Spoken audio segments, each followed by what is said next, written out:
Good morning. I'm still battered by the my confessions yesterday. I just want to talk a little more today because I do want a little bit of compensation so I could have a place to stay temporarily, or at least them pay me at a nice hotel for 2 more years from the Episcopalian Church and money to eat and everything, from the Diocese of Trenton. That's all I want, and him arrested for 6 months, and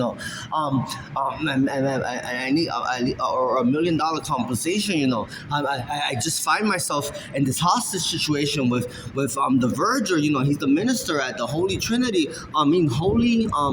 Trinity Episcopal Church in Holly Street. I think it's 15 Holly or 25 Holly Street in Trenton, New Jersey. And I find myself that I can't contact anyone in the church. He has invited me to that church. And it's very hard to contact Marion or to contact a phone number because he's in control of everything. He controlled that. He blocked me himself on the Facebook and the Instagram yesterday. And then he threatened me. And he does that in his mom's house too.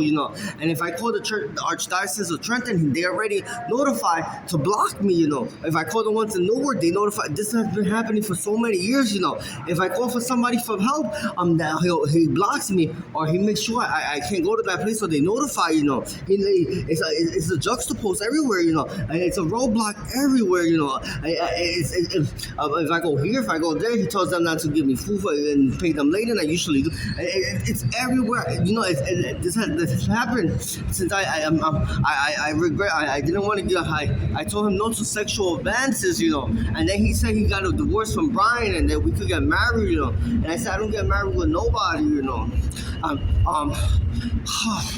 He's a piece of work. That's all I gotta tell you. He's a big piece of work,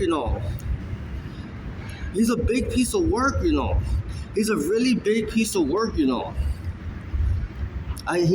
has a camera, and then his unit 607, and mine says after 6. And whenever he sees the camera, he knows I'm expecting someone. He wants to speak to them, or he wants to grill them, and he wants to charge them $6 before crossing the George Washington Bridge. It's a lot.